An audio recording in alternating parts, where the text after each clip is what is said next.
Welcome to the Power Lunch live on LinkedIn, the new LinkedIn platform. I'm Rhett Power, your host. I do this program every Tuesday, Wednesday, and Thursday, and at 12 noon or thereabouts. And the point of the show is to talk to today's thought leaders, best-selling authors, CEOs, people who are doing good things in the world that we can learn from, things that I think will help us all be better. Now, the fun part about the show is that it is interactive, but you got to ask questions to make it so. So I know that my guest today will certainly be happy to take questions from the audience. So you can do that on LinkedIn. You can send us a question. I'll be monitoring it throughout the show. You can also do it on the other platforms because we are simulcasting not only on LinkedIn, but on Twitter, Facebook, and YouTube, and I think Social Live and a couple other platforms. But that's another point. It is brought to you by Social Live. So that's made possible by Social Live. Now, if you like the program, give it a like or share so that other people can benefit and we can spread the word about the program. My promise to you is to always bring you the best people that I can get in touch with and twist their arms to get on the show. So today is no exception. I've got a person that helped me out a couple years ago to promote my new book, and I wanted to get him on the show and ask him questions instead of the other way around. Dave Lukas is a serial entrepreneur, best-selling author, founder of the Misfit Entrepreneur podcast, which is now, I think, in 80 countries. Mm-hmm. And this is somebody, I think, who really loves helping individuals sort of figure out strategies to reach their potential. He's the author of the bestseller, the TenYear Career. Yeah. Can't read my own writing. The TenYear Career. Dave, Lukas, thank you for joining us today. Hey, you got it. It's a pleasure to be on with you, and it's a pleasure to be on with all of you in the audience. Thank you. So, I didn't ask you last time, but where did the name for your podcast come, the Misfit Entrepreneur? I mean, I gotta understand that, and what does that mean? Because I've heard you say, you have to look at your inner misfit to be. Mm-hmm. What does that mean? So it's actually a kind of a cool story behind the podcast itself. So if you don't mind, I'll take a few minutes and kind of tell that and weave right into it. Absolutely. I was really fortunate. You mentioned like the 10-year career. That book actually came from spending about 5 years just solely focused on learning from the top minds that I could. I went on this journey back in my 20s. Literally, I got to study directly with Zig Ziglar, Brian Tracy. Actually wrote the cover book for the book. People like Tony Robbins, a few billionaires, a lot of millionaires, and did a lot of lunches and things like that where I just picked their brains. And I kept this notebook that got to be this huge notebook of all these ideas and things from it, right?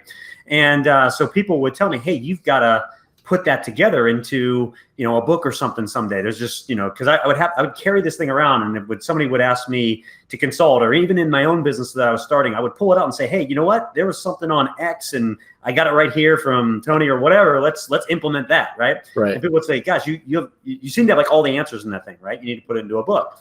So I did that.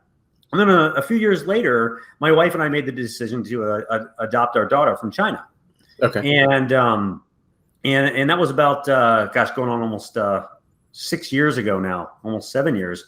And when we made that decision, the one thing that, if you've ever adopted before, anybody that's listening, you kind of have to be prepared for every type of scenario, right? The best case, the worst case, everything in between.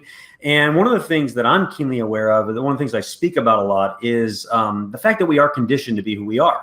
Nobody comes out of the womb with your life predetermined and set or anything else. It's not like they say, hey, beautiful baby, too bad they'll never make more than 30,000. It doesn't work like that. Right. We are literally taught and conditioned to be who we are. And a lot of that stuff's really good, right? We get a lot of great things from that, but we do pick up some things that can be debilitating to our success along the way. So here I am, I've got this 18-month-old little girl, and I'm keenly aware that I'm conditioning her from the moment she comes into my arms, right?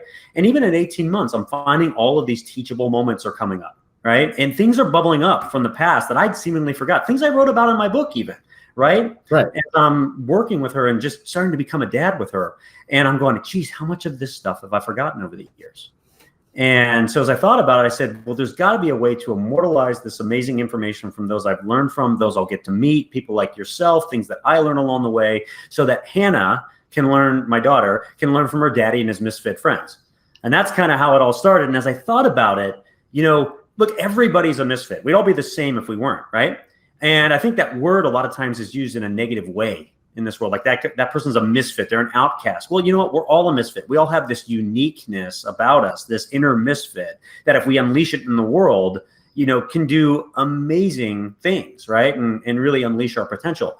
So when I really thought about doing it as a podcast, I said, well, that's what I want to do. I want to talk to the top entrepreneurs, the top minds in their fields all over the world and unleash their inner misfit on the show. And really, it started with this goal to provide this amazing treasure trove of information for my daughter and for anybody else that wanted to listen.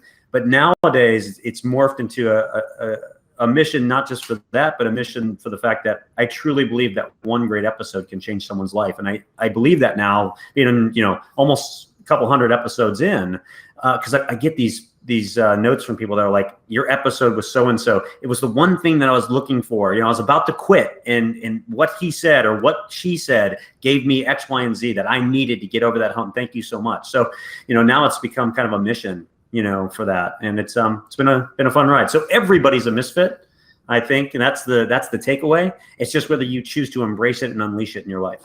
And all those people that you've interviewed, do you think that, the really successful people that you've talked to, they understand that and they've unleashed it? I think so. They may not call it misfit. Like when I explain it like I just did to you, everybody's like, oh yeah, that's it, right? Everybody kind of, I think anybody can relate to that. But I think a lot of people are like, it's the unique genius, or, and that's the funny thing is about a year ago, I put together kind of a guide for myself, and I share it on the website at Misfit Entrepreneur. And it's really trying to find the things that are congruent across all these people, right? Across all these amazing entrepreneurs and minds and stuff. And one of the things that I did really notice is that it's not usually one big thing that they do differently, like one, just secret thing that sets them apart. It's a lot of little things, a lot of the same things that others do, done just a little bit better, just a little bit differently, that really, when you add all that up, it creates this huge competitive advantage for them, right? So maybe a unique way of looking at something differently, that really gives them an edge. And so, so for me, what I found is that, they realize it. They may not call it their inner misfit. Hopefully after talking with me, they do, but, but they tap into it, and they understand that it's those little things that they do that really set them apart and gives them the edge. Well, that was going to be my next question, is what are those things that they have in common? But that to me, that kind of answers that question. Yeah, and there's, in fact, anybody listening, if you want, you can go to misfitentrepreneur.com/lessons. And it's a little PDF on the 10 lessons that, I've learned from them, and you can get those things. And they're, things that you would probably think about, but there's some that are pretty unique.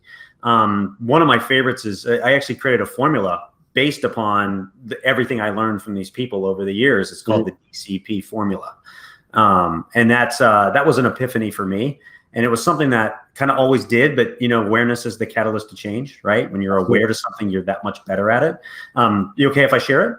Yeah, I was gonna say definitely share it now, but also in the comments after the show, post that on LinkedIn in the thing, and so that people can access it. Yeah, we can put it there for them. Yeah, please share it. But yeah, the DCP formula, DCP stands for discipline, consistency, and perseverance. Okay. So you hear all those three things and you're like, well, duh, right? You need those to succeed in anything, but it's what they mean that really makes the difference, right? Discipline is doing the things that you know you need to do even when you don't want to do them, right? Okay. And that's a hard thing to do, right? Stay disciplined to do that. The next one, consistency, is doing that day in and day out without fail, right? And then moving from there, even if you're disciplined, even if you're consistent, you're going to hit plateaus. You're going to hit walls and roadblocks. And if you're not willing to persevere or persist through them, you can interchange those words for the P if you want to, then you're going to get stagnant and get stuck. And what I found is when I started looking at, like when I consult with companies or my own companies or that sort of thing, through that lens, I can look at any area of a company. You look at sales, you look at operations, you look at finance, you look at that, and you start saying, are we disciplined? Okay, we're disciplined. Are we consistent? Well, no, we're not consistent. Right. Are we disciplined and consistent? Are we hitting a major roadblock that we just have not been willing to persist through? You start doing that on a business, and it's amazing how fast you can isolate the things you need to either fix or, get better at and change and skyrocket it. And I've tested this now for well over a year with clients that I work with and things like that. And I can tell you, hands down, every time we walk through that process, we find a lot of times it's little things, sometimes it's a few big things, but we find the exact things we need to do to really make that business go double, triple, even, more than that, the business inside a year. So for what it's worth, I think that's something that really is something that all of these people seem to embody in some way, shape, or form. Maybe they don't realize it, but I've just put a formula around it. Well, that's the beauty of that is it's so simple, right? Yeah. It's not, I think we overcomplicate when we try to look at things sometimes but that's really a simple approach. I love that, actually. I think that's a big big point that you just made. I teach, a little over a decade ago, I created an investment strategy that educational firms promote and that sort of thing. And one of the things that I thought about is, when it comes to investing, when it comes to a lot of areas of our life, we make things more complicated than they have to be, right? And it gets us into trouble. I think Einstein said, make things simple but not simpler. I think that's the quote, right? And if you really take that to heart, I think the simpler that things are, the easier it is to succeed. So if you're having trouble, in an area or something, take a look at how complex it may be, because that actually could be your hindrance. And we've found things like that through going through that DCP exercise, right? So I think that's a really, really great point, especially in today's age where we live in an instant society and we're bombarded by all this stuff all day long. Get back to the basics. And it's amazing how well you can do just by doing that. I think that's, I was having a discussion last night with a colleague, and that was the whole theme, is how do we sort of quiet the noise, right? How do you, you're not going to quiet it because it's there. You're going to have to sort of persevere through it, but how do you keep focused? And I think that's I like that formula a lot. You brought it up, and so I want to talk about it now. What in the book, the TenYear Career, do you still believe that you can retire young and wealthy and satisfied and fulfilled? And what is the 10-year trading program and the 12-minute trading program? Gosh, I actually think it's easier now than probably when I wrote the book. I wrote that book in the 2004, 2005 time frame. And the smartphone wasn't even out yet. Believe it or not, the iPhone wasn't even released yet. So today, 2007, look at the platform we're on today, streaming live across different platforms. None of this stuff existed. So I think more than ever is some of the best times ever to be able to do that sort of thing. I think the key thing and the key thing of that book is, and the whole point is, even me too, it's learning to do the right things right from the start. My goal was to, go through the different areas of your life, from, how you plan for yourself, how you do your finances, how you handle your productivity, and all that stuff, just to say, okay, look, here are things that are tried and true that if you do them when you're young, or if you're starting over again, that can make, really put you on that path faster to get yourself success and everything else, right? And so I think all of that stuff is still extremely relevant. But now with the opportunities that we have and the internet has given us, Taylor Pearson wrote a book called The End of Jobs. I don't know if you've ever read that before. One of the things that Taylor talked about, and it's really relevant today, is the long tail, right? And so it used to be that the power was concentrated in the hands of a few. The opportunity was concentrated in these big companies and everything else. But now it is, literally, if you want to have a business teaching people to play guitar while smoking cannabis and rafting down a river, you could have a business, and there probably is one that somebody's doing really well off of that. Just before, there was no way to find that or get to that. And so now you can get on Google and probably I probably should Google that and see if I can find it. But I bet you there, just about any type of business you want to have. So we're in the world of the niche. We're in the world of really niching down. And it's amazing how far people can go and be this kind of big fish in a small pond and create financial independence for themselves or live life on their terms or whatever, right? So within 10 years, absolutely. There are people doing it within 1 year, nowadays. Right. Well, there's a 7-year-old, and he making $5 million a year doing? He's like 20 million doing toy reviews or whatever on YouTube, right? That's and now he's got his own line of toys going out through one of the toy chains. Yeah. I mean, that's remarkable. What is the 10-year trading program and the 12-minute trading program? Well, the same thing. It used to be called TenYear. It's now it's got a couple different brands, but 12-minute trading program. It's what I alluded to earlier. Is years ago, when I was growing my businesses and was fortunate to have excess cash, I cut my teeth investing in real estate. I really love real estate. There's a lot of benefits to real estate. I'm a buy and hold cash flow guy. I love to just grow cash flow over time. Right. So I'm patient, and we can get into long-term thinking here in a little bit, because that's really important in today's society. But get into it. Yeah, go ahead. But one of the things that I wanted to do was, and this actually coincided kind of with our adoption, right? So at the time, I was really highly invested in my businesses, and liquidity was low for cash at that point in time. I had sunk a lot of things into what is my largest business today, and some of the real estate that I had. And anybody who's adopted before, knows that it not only takes time, but there's money that you have to spend to be able to, do what you need to do to ultimately become a family. And I was determined not to finance my daughter. I didn't want to take a loan out or even a home equity line or anything to be able to do that. And so I said, well, look, I've got this small amount of cash sitting over here that, if I put it into real estate, it's not going to be as liquid as I want. I don't want to borrow against it. How can I take that and use it to create consistent income, that will allow me to be able to pay for some of this and help fund this, right? And so I started working on adopting some of the things I learned in the real estate markets to the investing markets. And one of the epiphanies I had early on is, a couple of things. Number one, all a stock, an ETF, or any of these things is just a piece of market real estate. That's all it is. It's just another piece of real estate. And the big epiphany that I had was, most people are taught to buy stocks or buy ETFs or buy mutual funds or whatever, right? And hope that it goes up. And if you really think about that, how many ways can a stock go?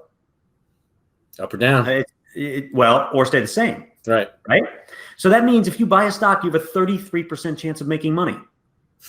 Now, to put that in perspective, the odds at a blackjack table are 46.36%. You are literally better off taking your money to a blackjack table, right? Wow. Okay. So once I realized that, I said, well, shoot, if you have a 33% chance of making money in buying, who has the 67% chance? Because that's who I want to be, right? Right. I want to put the odds in my favor just from the outset. And so that's how that trading strategy was kind of born. There's a few ways that you can do that, right? You can be an accredited investor and get in on IPOs where you're selling to the markets. You can take a company to market and, do an IPO as the owners and reap those benefits. But a lot of people can't do that. But there are some very simple trades and simple types of trades in the market that will effectively allow you to do the same thing. And so I found those, started, putting some rules around how to do them, and essentially created the strategy around it. And, since about 2013, I've published it in a weekly advisory service where I, as the markets show what I'm doing, people look over my shoulder and can see, how I'm doing this and learn this type of strategy for themselves and create, whether it's extra income or, if they want to fuel their financial independence with it, they can.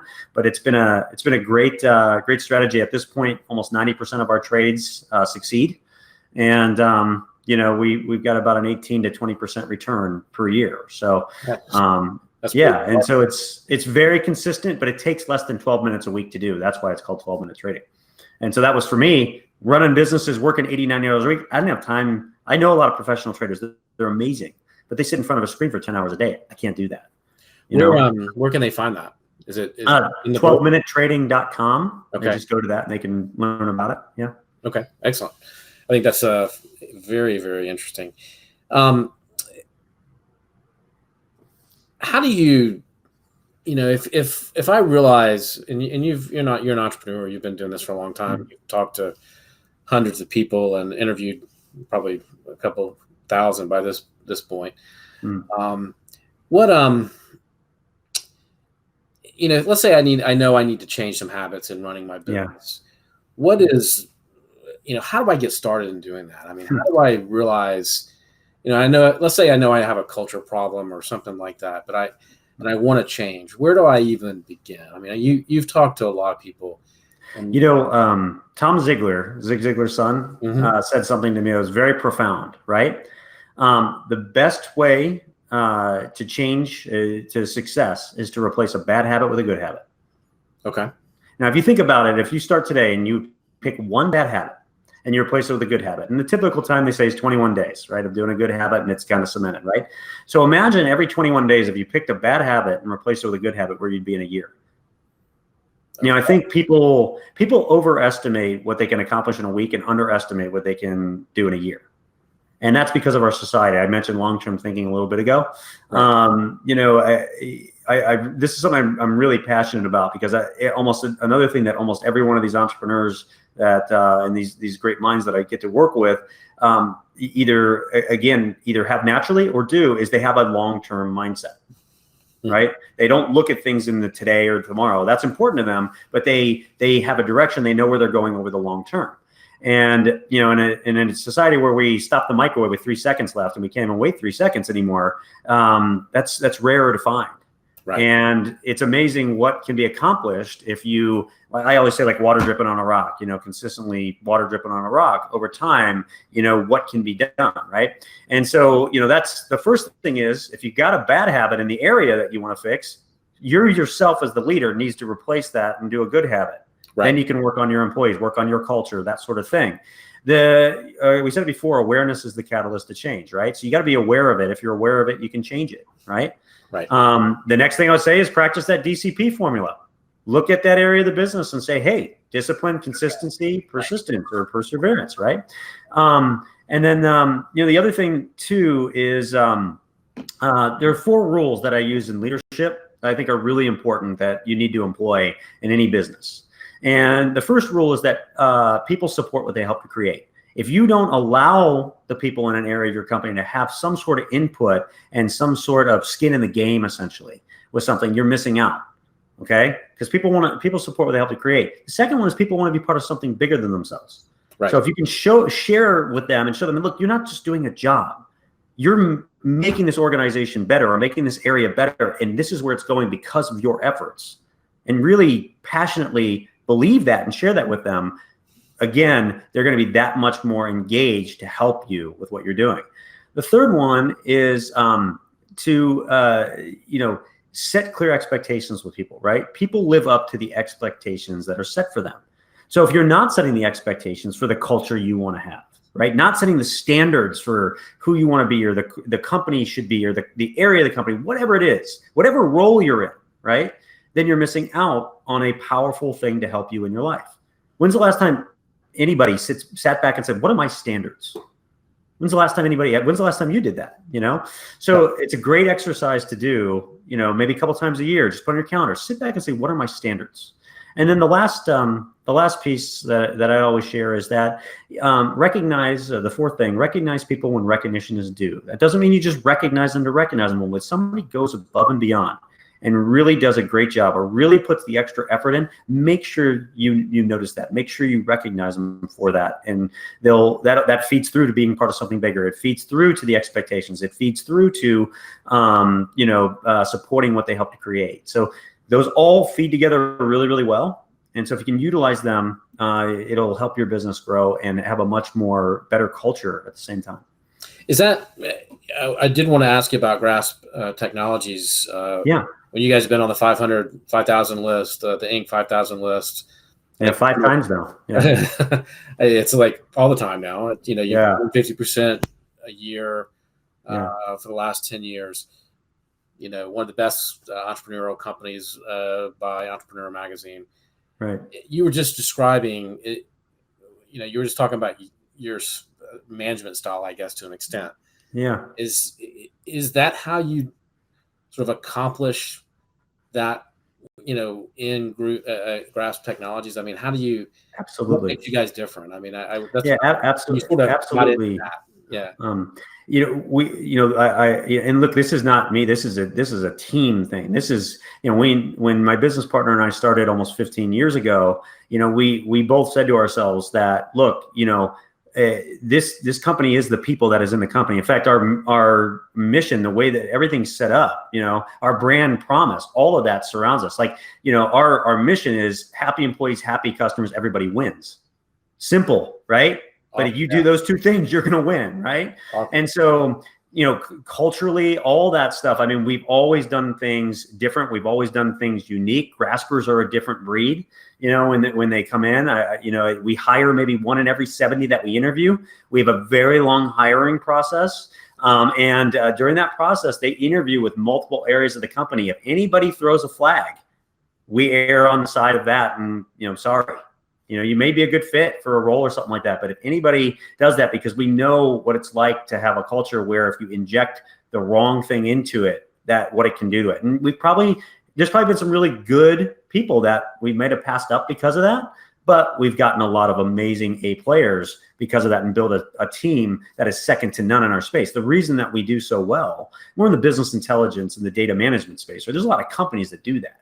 We have a special niche, and it's in travel. But the reason we've done so well, we've assembled a team that has almost 600 years of combined experience that love each other, work so well with each other, love what they do. We support them in that. And, we give them everything that they want and need to be able to succeed. And we let them go and do it. I'm actually a very passive leader in that sense. Like, if I hire you to do a role, tell me how you want to do it. Run with it. Okay. Right. That's why I hired you. That's why I put you in there. Right. So, I have all the faith in you, and I'll help you every way that you need it. And I'll give you guidance where you need it and everything else. But for me, that's what hiring the best people is all about. That's why you hire them. Right. So we've allowed our people to really be able to do that. And so, the company's theirs, much as it is, myself and my business partners. The company's just as much theirs as it is ours. And that's really important. Yeah. Thank you for that. Mm-hmm. Guys, ask questions. We've only got a few more minutes, so I've got a couple comments, but we want some good questions. You wrote something the other day on LinkedIn that I wanted to ask you about. Okay. And the title of it was "Why People Don't Get What They Want." Why do you think that? Wow. Well, the biggest reason people don't get what they want is they don't know what they want. Okay. And the reason that we don't know what we want is some of what we talked about already, because we're bombarded by all this stuff all the time, and we don't take the step back to just say, what do I want? Right. And the other thing with it is, the other piece of it is you hear, and this is the tough part, and this is where people get derailed, is you have to be crystal clear on everything. You have to have crystal clarity, right? That's been like the buzzword throughout time. And even some of the mentors that I mentioned earlier would tell you clarity. I don't know what that means, actually. Here's the thing I've learned over the year. You're never going to be crystal clear. Yeah. It just, if you got a new business and you wrote that shiny, amazing business plan that you spent all that time in, about 5 minutes into that business, and throw it out the window, because everything's going to change. Comes right? Wait, it really does. What you need is a direction. That's what you need. You just need to know the direction you're going. You may not know how to get there, right? I actually just had Brian Scudamore on, who founded 1-800-GOT-JUNK and O2E brands and all those companies. Yeah. And he said the same thing. He's like, look, I knew where I wanted to go. I had no clue how I was ever going to get there, right? I just knew that if I just kept pushing forward towards where I wanted to go, that things would fall in place. And it's amazing, if you've been in business for long enough, how that happens, right? You don't know where you're going to get this. Maybe you're looking for a partner or whatever it is to do something. You don't know where they're going to come from, but you just keep moving forward. You stay open, and all of a sudden that falls in your lap, right? That's the power of entrepreneurship. It's the power of being open. It's the power of attracting those things. When your brain knows it wants something, when you're subconscious, we kind of talked about that earlier. That's really important to me and understand that. When you put something in your mind, in your subconscious, and you say you want it, your brain automatically starts looking for it, whether you know it or not. And the best way that I can always describe this is, if you've ever seen a new car that you really like, right, on the road, and you're like, oh, I really like that car. It's amazing how the next week you start seeing them everywhere, right? You didn't see them at all, but now all of a sudden they're everywhere. Your brain's pointing that out to you, right? Your subconscious is pointing that out. It's the same thing, when you pick a direction, your mind's going to go to work for you. And that's a really powerful thing. So embrace that. You do something on your show before we wrap up here. Yeah. Do something on your show where what is your Misfit 3? So Yeah. What is your Misfit 3? So no surprise. Sorry. Yeah. There's nothing from your show, but But no surprise. I mean, the first one is understand your subconscious mind and understand that your emotions lead to your thoughts lead to your feelings lead to your actions ultimately lead to your results, right? So, and you can interchange even thoughts lead to emotions, right? Because the way you think can make you angry or whatever, right? And, right. That sort of thing. So if you take out, everything in the middle, ultimately though, your thoughts lead to your actions, right? So it's a really important thing to understand. The second one is probably no surprise nowadays, DCP. Understand what that means, right? And then the third one is learn to love unconditionally. As a parent, anybody who's a parent can understand that, and but do it of your fellow man and everything else. Everybody has amazing gifts to give to this world. They have an inner missive they can unleash to everything. Love them, help them unleash it. Give of yourself, and just be what you can be to the world. And it's amazing what'll happen for you. Well, that's a great way to wrap it up. Dave, where can people find the book, more about your website? I know Misfit Entrepreneur .com, right? So misfitentrepreneur.com is a great place to go. If you're interested in the trading side, 12minutetrading.com. 12 is the number 12. And then the book's on Amazon, TenYear Career, you can look it up. But connect with me, LinkedIn, Instagram, and all these places. I'm either as Misfit Entrepreneur or Dave Lukas. Happy to connect, happy to answer questions. Always love doing that stuff. So would love to hear from you guys. Had a quick thought, question for you. I was having a discussion the other day about teenagers and financial management. Do you think the book could be good for teens? Yes. Yeah. There's a whole chapter actually that covers, from the basics of finance to actually some more interesting things that you wouldn't necessarily learn in a finance class. And so, but the basics of understanding how to budget, how to plan for your success and all that stuff is all in there. So it'd be great for them. Okay, good. I've got a 15-year-old that may get some summer reading here. Awesome. All right.